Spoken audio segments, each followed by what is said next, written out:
If anyone had told me years ago that the people I loved the most would someday be the ones to break me, I would have laughed and said it was impossible.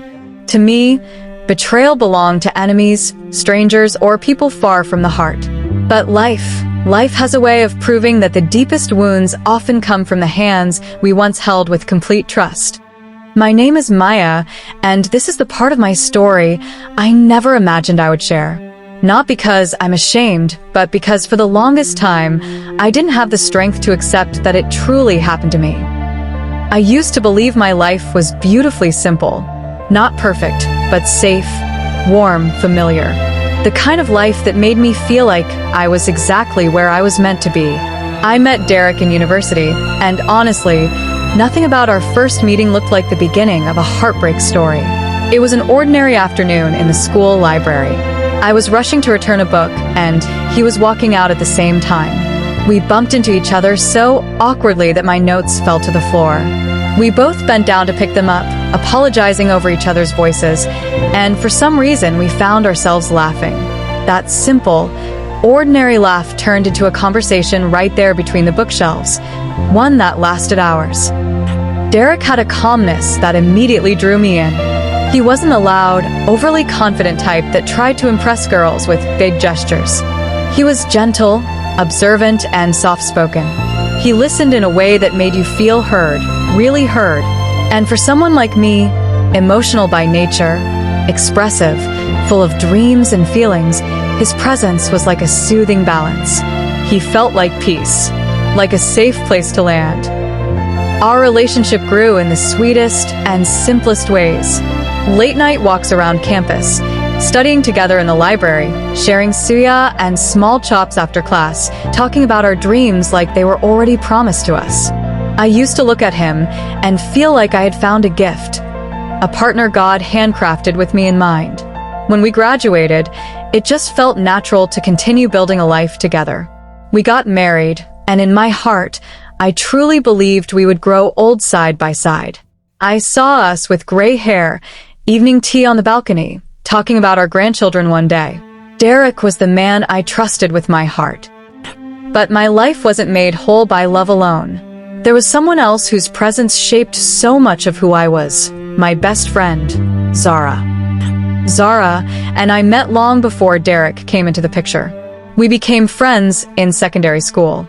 She was the kind of girl who didn't need to try to be noticed. She just was. Charismatic, stylish, and full of life. She had this boldness that made people gravitate toward her. You know that girl everyone admired, even the people who claimed they didn't like her? That was Zara. She could walk into a room and the energy would shift, effortlessly. I admired her deeply, maybe more than I realized at the time. We became inseparable. She knew everything. My fears, my hidden insecurities, the dreams I would whisper only to her. She was there through every heartbreak, every milestone, every transformation. She felt like the sister I chose for myself, and I trusted her without holding anything back. When I met Derek, she was there too. She supported the relationship, advised me, teased me, celebrated with me. She was my maid of honor at our wedding. She stood behind me, smiling brightly as I said, "I do." And in that moment, I thought, this is perfect. I get to marry the love of my life with my best friend beside me. I never questioned her intentions. I never thought I needed to. Life moved on, and after a few years, Zara got a job opportunity abroad.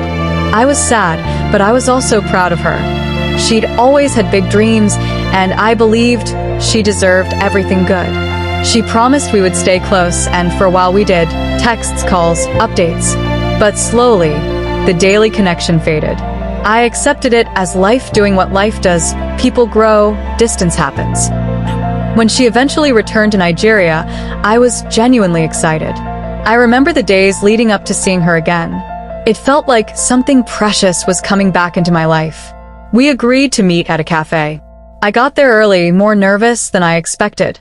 And when she walked in, I almost didn't recognize her at first. She had evolved, more refined, more stylish, more everything. She hugged me so tightly I could feel her excitement. We talked for hours, laughing, catching up on everything we had missed in each other's lives. She asked about my marriage, about Derek, about my journey. And just like before, I opened up my heart and spoke freely. Because she was Zara, my friend, my person. I didn't hold back.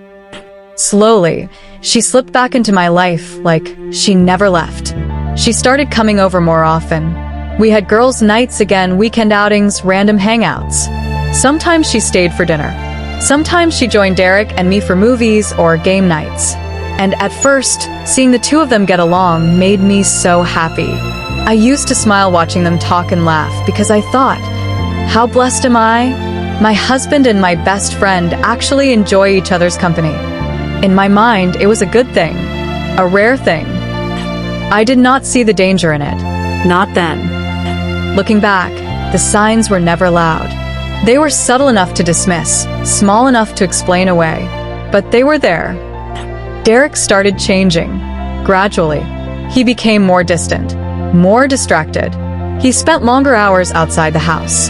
He stopped checking up on me randomly during the day. The warmth in his eyes when he looked at me, it was fading. I kept telling myself it was stress, work, life. Marriage wasn't always going to be like the early days.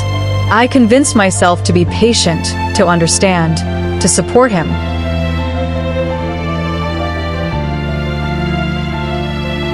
But something in my heart felt unsettled. I noticed how comfortable he had become with Zara. The inside jokes they shared that I wasn't part of. The playful teasing. The small conversations they drifted into without including me. I brushed it off because I trusted them both. And in my head, anyone who suspected anything would be seen as insecure or paranoid. I didn't want to be that kind of wife. So, I silenced my discomfort. Until one evening, something shifted. I walked into the living room and found the two of them sitting too close. Not romantically, not intimately, but close enough that something in me paused. They were laughing, softly, privately, like they had just shared a secret. I stood there quietly for a few seconds. They didn't even notice me at first. And when they finally did, they shifted, not dramatically, but enough. That tiny movement, that slight awareness, was all it took for my heart to prick with suspicion. But I still brushed it aside. Weeks passed, and the emotional gap between Derek and me widened. Our conversations lost depth. His affection felt mechanical, like he was completing a duty. I kept trying, planning date nights, suggesting we talk, initiating intimacy, showing more care, but nothing changed. It felt like loving a man who was slowly slipping away from me. Then one night, he came home late, very late, the kind of late that makes your heart anxious. I had made dinner for us, but he didn't show up on time. When he finally walked in, I could smell a faint perfume on him. Not mine, and definitely not familiar. It hit me, but I swallowed the urge to question him. Something in me wasn't ready to hear the answer. I thought, tomorrow. I'll ask tomorrow. But tomorrow never came on my terms. The truth came on its own. It was a calm Sunday evening. Rain drizzled outside, tapping gently against the windows. I had set up a cozy movie night, blanket, warm lighting, popcorn, the simple things that used to make us feel close. I sat on the couch waiting for him to join me like he used to. He sat beside me, but the silence that followed wasn't peaceful. It was heavy, cold. My spirit felt something was about to change. He finally spoke. "Maya, I need to tell you something." I tried to smile to ease the tension. "You're scaring me. What's wrong?" He didn't respond immediately. He stared at his hands like the truth was sitting there, waiting for him to pick it up and hand it to me. And then he said it. "I've developed feelings for Zara." My world paused. I stared at him, waiting for the punchline, waiting for him to say it was a joke. But he continued, his voice steady and unbearably calm. "We didn't plan it, it just happened. And we've been seeing each other." Those words didn't just hurt, they shattered something deep inside me. My heart didn't break loudly. It broke quietly, painfully, and completely. I felt like I was falling into a dark place with no end. The two people I trusted most, my husband and my best friend, had been betraying me behind my back.